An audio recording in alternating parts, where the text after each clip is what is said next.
Jadi Didi sekarang maunya lewat lawyer aja. Jadi jangan sampai kemudian salah artikan, salah tangkap lagi. Dan kita pengen semua guyup, semua enak.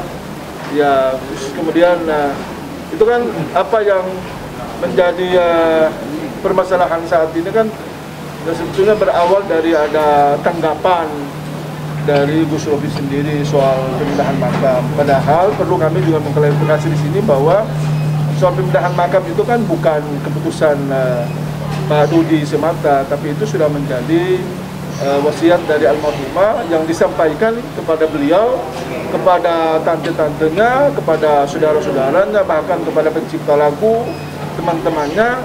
Jadi tentu itu merupakan sebuah kewajiban yang harus dilakukan oleh keluarga.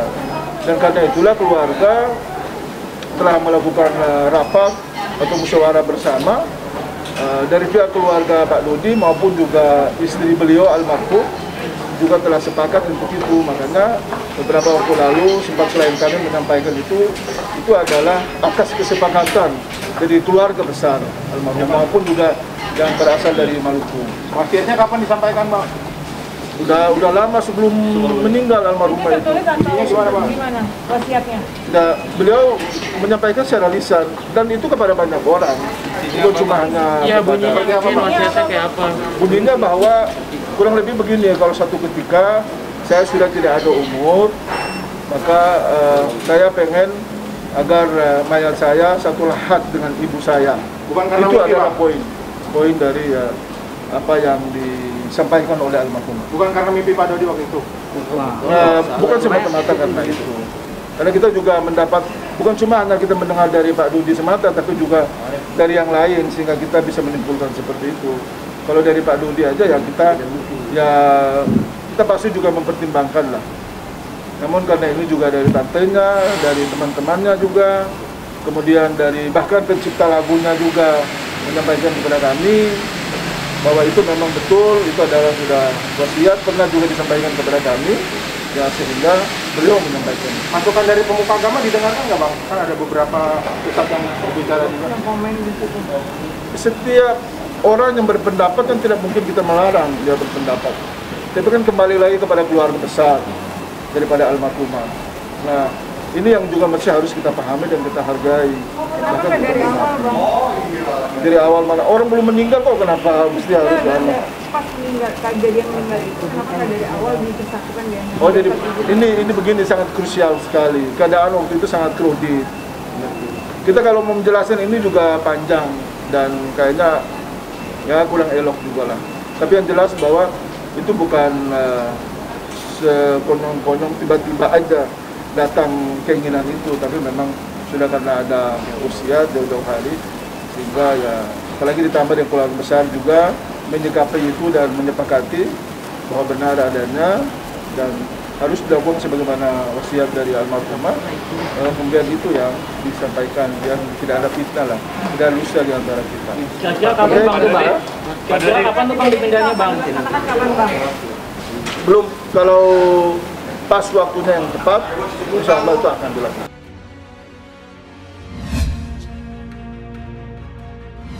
Ya, saya pikir begini, secara hukum itu tidak ada persoalan sama sekali, tapi itu di repost oleh DS dan itu dipersoalkan soal penyebutan anjing kan?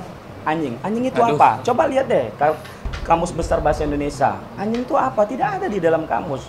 Kalaupun itu maksudnya adalah dalam ketik ANJ ya, itu kan anak kecil belum tahu apa-apa. Masa itu dipersoalkan? Harusnya sebagai kakek ya, dia harus lebih bijaksana. Jangan perkara kecil juga dipersoalkan. Kalau bisa perkara besar diperkecil, yang kecil dihilangkan. Itu seharusnya kakek. Ini enggak, jangan-jangan mau dilaporin lagi di persoalan anjing itu ke polisi atau ke Komnas Anak atau ke PSSI atau ke PSSI katanya. Sekalian aja tuh. Katanya saya. Kalau itu mah gak usah pakai pengacara, Bang. Gitu Itu mah gak usah pakai pengacara. Itu mah gua aja yang bela galak. Dia cuman apa sih ngomongnya? Anjing gitu doang. Iya. Itu di Kamus Besar Bahasa Indonesia tidak ada.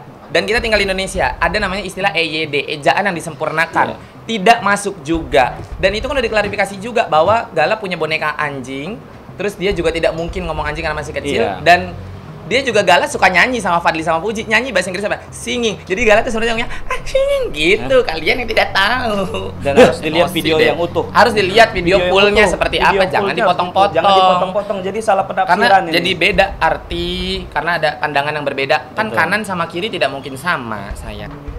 Ya miris banget, gembar-gembor sayang, gembar-gembor mau asuh jatuhnya ke dia sayang, gue sayang nih sama cucu-cucu, gembar-gembor kemana-mana. Tapi dengan apa yang dilakukan itu kan artinya kita bisa menilai sendiri itu dengan melaporkan kejadian donasi. Kalau memang sayang, kalau gue sih, gue punya cucu nih, terus meninggal gitu misalnya orang tuanya, cucu gue satu-satunya dapat rumah dari donasi satu Indonesia. Oh, gue dengan senang hati, akhirnya alhamdulillah gue dapat rezeki karena gue sayang. Artinya gue mikirin nih nasib cucu gue gimana.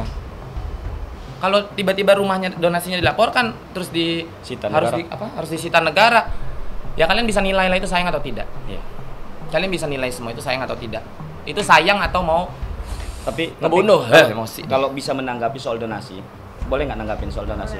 Kalau soal donasi, saya sudah sangat pelajari betul Undang-Undang 9 tahun 1961 tentang pengumpulan uang dan barang. Sama sekali ya itu tidak bisa diperkarakan apalagi dipidanakan. Kalau soal izin atau tidak diatur dalam pasal 2 ayat 2 undang-undang tersebut. Tidak perlu izin ya. Apalagi di undang-undang tersebut belum mengatur secara eksplisit bagaimana apabila donasi dilakukan secara media sosial. Belum diatur dalam undang-undang tersebut. Nah, maka oleh karena itu, saya sangat keberatan dengan statement daripada Kemensos. Harusnya dia memberikan edukasi atau sosialisasi terkait dengan donasi. Kalau memang ini diperkarakan, harus paralel dan berlaku adil kepada semuanya. Karena banyak kasus kalau seperti itu gitu loh. Tapi saya setuju dengan mantan Menteri Perikanan, Bu Susi, tidak perlu izin kok. Clear itu, tidak perlu izin. Jadi tanggal 12 ya, akan dipanggil dan dimintai klarifikasi. Hanya perlu membeberkan bukti. Tanggal 12 ya kalau nggak salah. Hanya perlu diklarifikasi dan diberikan bukti kepada Kemensos. Kalau memang ada kesalahan administrasi, tinggal diluruskan saja. Tapi tidak ada pidananya sama sekali. Dan saya yakin tidak ada penyitaan oleh Kemensos kepada negara gitu. Masih adalah orang yang nyumbang. Iya, memang harusnya seperti itu. Siapa yang menyumbang, siapa yang mempersoalkan. Ini kan soal legal standing. Dia tidak menyumbang, tidak memberikan donasi, tapi dia memperkarakan dan melaporkan. Legal standingnya dari mana? Ini orang ngawur gitu loh. Saya pikir ini udah keterlaluan dan buat gaduh terus. Udah nggak nyumbang, bikin gaduh gitu loh. Ente maunya apa? Dan ini buat Gala. Gala ini kan cucunya. Harusnya dia bersyukur. Kalau memang dia bilang, oh ya ini diserahkan kepada negara katanya karena ini tidak mengantongi izin. Kalau memang dia ada 2,4 M, gantikan duit yang sudah terkumpul oleh donatur itu, lalu kemudian belikan rumah untuk Gala. Kalau nggak ada, nggak usah banyak cerita. Saya, Mirwansyah SMA, 3 kali 24 jam berikan 100 juta kepada dia. Ini depan pers. Resmi. Saya sudah sampaikan itu di TikTok. Nah ini saya kasih kesempatan lagi mumpung saya di Jakarta. 3 kali 24 jam, dia menarik laporannya, tidak membuat kegaduhan dan tidak mempersoalkan soal donasi. Saya di depan teman-teman pers, saya kasih 100 juta cash donasi kepada dia. Hentikan seluruh ini. Hah? Untuk DS. Untuk DS. Saya serahkan untuk DS 100 juta rupiah. Enggak. Saya memang kemarin iPhone 13 Pro Max 1 TB kalau dia mengurungkan niatnya untuk mindahin makam orang baik ya. Saya udah sampaikan itu di pers juga. Nah, ini 100 juta kalau dia menghentikan seluruh sandiwara dan sinetron ini. Gitu loh, 100 juta saya berikan. Undang-undang itu disebutkan bahwa untuk menyelenggarakan pengumpulan uang atau barang itu wajib mendapat izin terlebih dahulu dari pejabat yang berwenang ya. Jadi siapapun itu ketika melakukan pengumpulan atau barang, dia wajib mendapat izin dari pejabat yang berwenang. Siapa yang disebut pejabat berwenang? Nah, di dalam undang-undang di pasal 4 disebutkan, pertama, pejabat yang berwenang memberikan izin pengumpulan atau barang adalah Menteri Kesejahteraan Sosial. Apabila ruang lingkup pengumpulannya itu dia wilayah negara kesatuan Indonesia, lebih dari satu provinsi, atau bahkan ketika dia melakukan PUB untuk ke luar negeri, maka dia wajib mendapatkan izin dari Menteri Sosial. Kedua itu gubernur, apabila dia pengumpulan sumbangan itu hanya satu wilayah provinsi. Terus kabupaten kota, kalau dia hanya kabupaten kota maka itu kewenangan wali kota atau bupati. Nah, itu dari sisi perizinan. Kemudian sebetulnya siapa sih yang boleh melakukan pengumpulan atau barang ya? apakah setiap orang, setiap lembaga boleh? Nah, masih di dalam peraturan tadi disebutkan kalau di dalam undang-undangnya bahwa izin untuk menyelenggarakan pengumpulan uang atau barang itu diberikan kepada perkumpulan atau organisasi kemasyarakatan. Nah, kemudian di dalam peraturan pemerintah 29 juga ditegaskan di pasal 3 bahwa usaha pengumpulan sumbangan dilakukan oleh organisasi dan berdasarkan sukarela tanpa paksaan langsung atau tidak langsung. Persyaratan organisasi yang dimaksud dalam ayat 1 adalah menteri, jadi ada persyaratan lagi. Nah, kalau di Permensos 8 2021 dipertegas lagi bahwa penyelenggaraan PUB dilaksanakan oleh masyarakat melalui organisasi kemasyarakatan yang berbadan hukum. Itu lebih spesifik lagi. Jadi tidak semua organisasi kemasyarakatan pun bisa melaksanakan pengumpulan uang atau barang. Sudah jelas. Nah, jadi kalau melihat ke situ, pertama bahwa melawan PUB ada izin. Yang kedua bahwa yang melaksanakan PUB itu harus organisasi kemasyarakatan yang berbadan hukum. Nah, lalu bagaimana kalau misalnya perorangan? Ya, kalau individu gitu ya. Nah, ya kalau kita bicara tadi normatif kan tidak bisa. Nah, kalaupun misalnya ada individu yang mau melakukan PUB, maka dia tentu harus bekerja sama dengan penyelenggara PUB yang sudah berizin. Idealnya seperti itu kan, sehingga nanti yang mempertanggungjawabkan itu adalah penyelenggara, karena dia ada kewajiban-kewajiban yang harus dilakukan oleh seorang penyelenggara PUB. Pertama tentu dia tadi ya, dia harus mengurus izin dengan persyaratan-persyaratan. Kemudian dia juga harus melaporkan berapa dana yang terkumpul. Kemudian diperuntukkan kemana penyalurannya. Dan waktu pengumpulan itu dibatasi 3 bulan. Jadi nanti dalam izin yang dikeluarkan Kementerian Sosial itu ini waktu pengumpulan 3 bulan, itu penyaluran. Nah, setelah penyaluran maka dia wajib melaporkan kepada kita. Rekening juga tentu harus atas nama organisasi kemasyarakatan, tidak boleh rekening pribadi seperti itu. Nah, jadi dan semua itu tadi kita pantau, kita monitor. Nah, tapi ada beberapa yang sebetulnya tidak perlu berizin. Apa misalnya di dalam undang-undang pun disebutkan ketika misalnya untuk melaksanakan kewajiban agama, misalnya zakat ya, zakat itu mau zakat fitrah, infak, zakat mal itu nggak perlu berizin walaupun dia kemana-mana kan. Nah, atau di agama lain juga ada ya. Nah, atau misalnya dia pengumpulan uang atau barang di tempat terbatas, misalnya di masjid kan, di sekolah kan, di kantor-kantor. Nah, itu nggak perlu dalam lingkup terbatas. Tapi kalau dia sudah melibatkan masyarakat banyak, itu wajib membuat izin. Harus tetap ada izin. Ada izin. Nah, terus bagaimana nanti kalau yang tidak berizin? Nah, kalau kita bicara undang-undangnya sih memang di dalam Undang-Undang 9 ya, itu juga ada sanksi pidana. Jadi bagi mereka yang menyelenggarakan, kemudian menganjurkan bahkan membantu PUB tanpa berizin, itu bisa dianggap sebagai sebuah tindakan pidana dan pelanggaran. Bahkan kalau di undang-undang dikatakan itu uang atau barang yang berhasil PUB tanpa izin bisa disita oleh negara.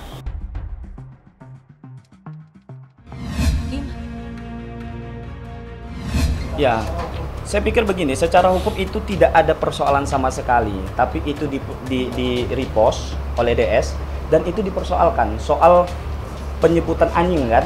Anjing itu apa? Coba lihat deh Kamus Besar Bahasa Indonesia. Anjing itu apa? Tidak ada di dalam kamus. Kalaupun itu maksudnya adalah dalam ketik ANJ ya, itu kan anak kecil belum tahu apa-apa. Masa itu dipersoalkan? Harusnya sebagai kakek ya, dia harus lebih bijaksana. Jangan perkara kecil juga dipersoalkan. Kalau bisa perkara besar diperkecil, yang kecil dihilangkan. Itu seharusnya kakek. Ini enggak, jangan-jangan mau dilaporin lagi di persoalan anjing itu ke polisi atau ke Komnas Anak atau ke PSSI atau ke PSSI kan, sekalian aja tuh. Katanya ke Poni atau kemana. Kalau itu mah gak usah pakai pengacara, Bang. Gitu Itu mah gak usah pakai pengacara. Itu mah gua aja yang bela galak. Dia cuman apa sih ngomongnya anjing gitu doang. Iya. Itu di Kamus Besar Bahasa Indonesia tidak ada. Dan kita tinggal di Indonesia, ada namanya istilah EYD, ejaan yang disempurnakan. Tidak masuk juga. Dan itu kan udah diklarifikasi juga bahwa Gala punya boneka anjing, terus dia juga tidak mungkin ngomong anjing karena masih kecil. Dan dia juga Gala suka nyanyi sama Fadli sama Puji, nyanyi bahasa Inggris apa? Singing. Jadi Gala tuh sebenarnya singing gitu. Kalian yang tidak tahu. Dan harus dilihat video yang utuh. Harus dilihat video fullnya seperti video apa, jangan dipotong-potong. Jangan dipotong-potong. Jadi salah penafsiran karena ini. jadi beda arti, karena ada pandangan yang berbeda. Kan Betul. kanan sama kiri tidak mungkin sama, sayang. Ya miris banget, gembar-gembor sayang, gembar-gembor mau Akasu jatuhnya ke dia sayang, gue sayang nih sama cucu, gembar-gembor kemana-mana. Tapi dengan apa yang dilakukan itu kan artinya kita bisa menilai sendiri itu dengan melaporkan kejadian donasi. Kalau memang sayang, kalau gue sih, gue punya cucu nih, terus meninggal gitu misalnya orang tuanya, cucu gue satu-satunya dapat rumah dari donasi Satu Indonesia. Oh, gue dengan senang hati, akhirnya alhamdulillah gue dapat rezeki karena gue sayang. Artinya gue mikirin nih nasib cucu gue gimana. Kalau tiba-tiba rumahnya donasinya dilaporkan terus harus disita negara, ya kalian bisa nilai lah itu sayang atau tidak. Ya. Kalian bisa nilai semua itu sayang atau tidak. Itu sayang atau mau Tapi ngebunuh. Emosi. Kalau bisa menanggapi soal donasi, boleh nggak nanggapin soal donasi? Kalau soal donasi, saya sudah sangat pelajari betul Undang-Undang 9 tahun 1961 tentang pengumpulan uang dan barang. Sama sekali ya itu tidak bisa diperkarakan apalagi dipidanakan. Kalau soal izin atau tidak diatur dalam pasal 2 ayat 2 undang-undang tersebut. Tidak perlu izin ya. Apalagi di undang-undang tersebut belum mengatur secara eksplisit bagaimana apabila donasi dilakukan secara media sosial. Belum diatur dalam undang-undang tersebut. Nah, maka oleh karena itu, saya sangat keberatan dengan statement daripada Kemensos. Harusnya dia memberikan edukasi atau sosialisasi terkait dengan donasi. Kalau memang ini diperkarakan, harus paralel dan berlaku adil kepada semuanya. Karena banyak kasus kalau seperti itu, gitu loh. Tapi saya setuju dengan mantan Menteri Perikanan, Bu Susi, tidak perlu izin kok. Clear itu, tidak perlu izin. Jadi tanggal 12 ya, Tanggal 12. akan dipanggil dan dimintai klarifikasi. Hanya perlu membeberkan Kayaknya bukti. tanggal 12 ya kalau nggak salah. Hanya perlu diklarifikasi dan diberikan bukti kepada Kemensos. Kalau memang ada kesalahan administrasi, tinggal diluruskan saja. Tapi tidak ada pidananya sama sekali. Dan saya yakin tidak ada penyitaan oleh Kemensos kepada negara gitu. Iya, memang harusnya seperti itu. Siapa yang menyumbang, siapa yang mempersoalkan, ini kan soal legal standing. Dia tidak menyumbang, tidak memberikan donasi, tapi dia memperkarakan dan melaporkan. Legal standingnya dari mana? Ini orang ngawur gitu loh. Saya pikir ini udah keterlaluan dan buat gaduh terus. Udah nggak nyumbang, bikin gaduh gitu loh. Ente maunya apa? Dan ini buat Gala ini kan cucunya. Harusnya dia bersyukur. Kalau memang dia bilang, ya ini diserahkan kepada negara katanya karena ini tidak mengantongi izin. Kalau memang dia ada 2,4 M, gantikan duit yang sudah terkumpul oleh donatur itu, lalu kemudian belikan rumah untuk Gala. Kalau nggak ada, nggak usah banyak cerita. Saya, Mirwansyah SMA, 3 kali 24 jam berikan 100 juta kepada dia. Ini depan pers resmi. Saya sudah sampaikan itu di TikTok. Nah, ini saya kasih kesempatan lagi mumpung saya di Jakarta. 3 kali 24 jam dia menarik laporannya, tidak membuat kegaduhan dan tidak mempersoalkan soal donasi. Saya di depan teman-teman pers, saya kasih 100 juta cash donasi kepada dia. Hentikan seluruhnya. Untuk DS. Untuk DS. Saya serahkan untuk DS 100 juta rupiah. Enggak. Saya memang kemarin iPhone 13 Pro Max 1 TB kalau dia mengurungkan niatnya untuk mindahin makam orang baik ya. Saya udah sampaikan itu di pers juga. Nah, ini 100 juta kalau dia menghentikan seluruh sandiwara dan sinetron ini. Gitu loh, 100 juta saya berikan.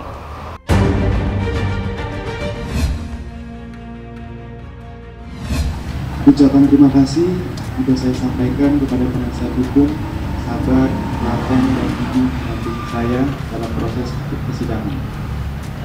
Saya menghargai toleransi dan pengertian para penasihat hukum kepada saya yang belajar maksimal di dalam ikhtiar agar terbentang jelas fakta-fakta yang sesungguhnya terkait dengan kasus yang didakwakan kepada saya.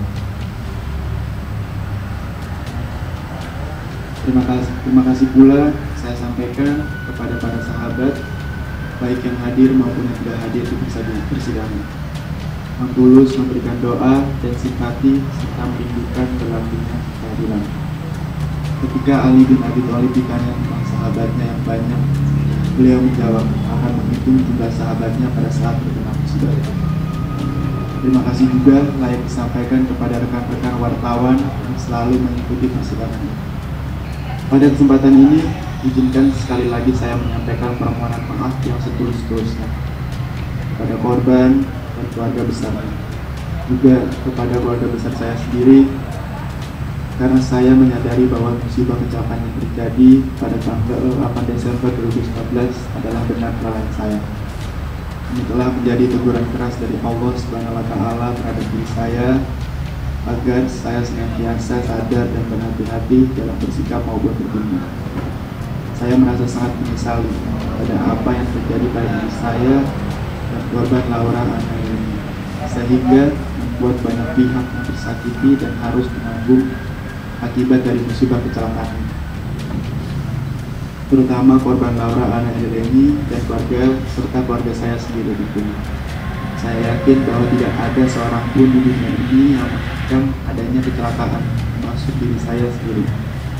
Sebagai hamba yang beriman, saya meyakini ini adalah sebuah musibah atau takdir Allah yang tidak ada seorang pun dapat menolak ataupun menghindarinya, tanpa kita tahu kapan dan di mana musibah itu akan terjadi. Bila mana musibah kecelakaan yang menimpa saya dan korban Laura Anna adalah dinilai sebagai kesalahan saya sendiri, rasanya itu tidaklah adil dan bijaksana, karena sebagaimana terdapat jelas dalam fakta-fakta persidangan bahwa di antara yang mengakibatkan cedera berat atau kelumpuhan pada korban Laura Anna ini bukanlah semata-mata karena kelalaian saya, melainkan ada pihak lain juga yang lalai dalam hal ini, sebagaimana berikut.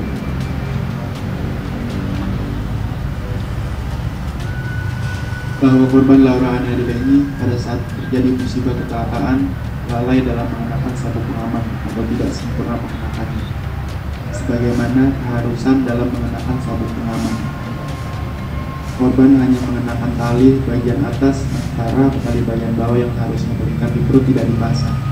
Hal mana dibuktikan oleh visum et repertum nomor 86-NSM-DXT-PER-XII-2021 tanggal 21 Desember 2020, menerangkan bahwa korban Laura Anna ini tidak ada luka di bagian perut atau pinggang korban, sedangkan saya yang saat itu mengenakan sabuk pengaman secara sempurna, sebagaimana keharusan dalam pemakaian sabuk pengaman ada luka lecet pada bagian perut, hal mana dibuktikan oleh keterangan visum et repertum nomor 863-RSM-DIR-TXT-PER-XII 2020 tanggal 21 Desember 2020.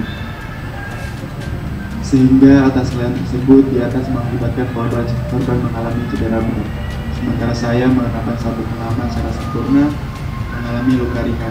Untuk menjadi perhatian bahwa sebelumnya saya sudah mengingatkan korban untuk mengenakan sabuk pengaman dengan baik, tetapi korban tidak mengenakan.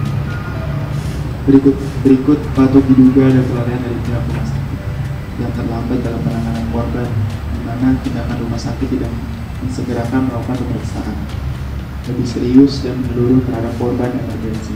Padahal korban sendiri telah menyampaikan keluhan rasa nyeri pada leher bagian belakang pada saat korban dibawa masuk kembali ke dalam instalasi gawat darurat.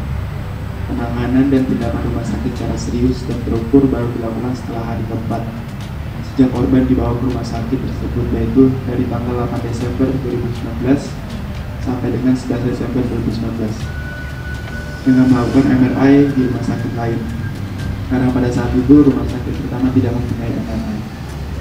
Hal mana tersebut di atas menyebabkan pihak rumah sakit tidak dapat mendiagnosa dan melakukan penanganan atau tindakan yang lebih cepat dan akurat terhadap apa yang diderita korban Laura Anna ini.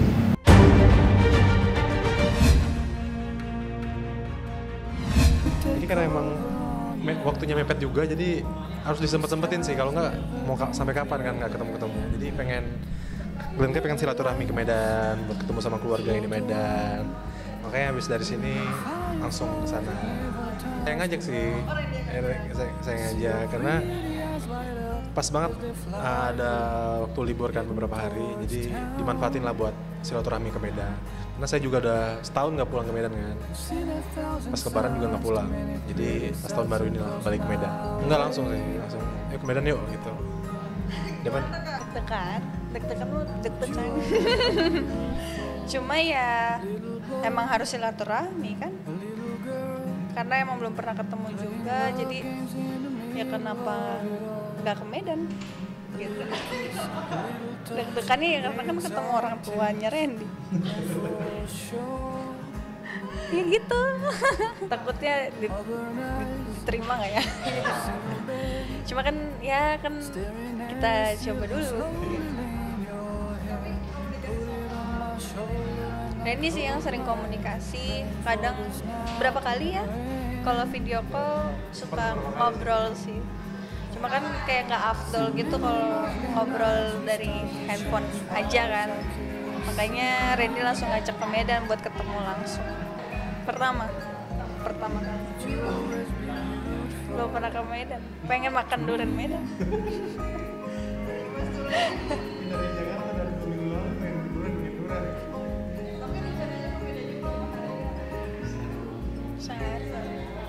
Karena kan syuting lagi, jadi udah sehari aja.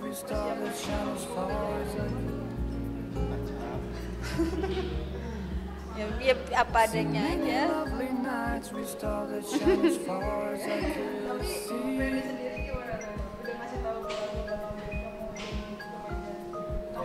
Ya awalnya sih mama kayak mikir, aduh mepet banget waktunya, kecepatan gitu kalau misalnya cuma sehari 2 hari gitu, udah lain kali aja pas lebaran. Cuman kalau mikir lebaran nanti kan pasti lebih, waktunya kan lebih lama kan.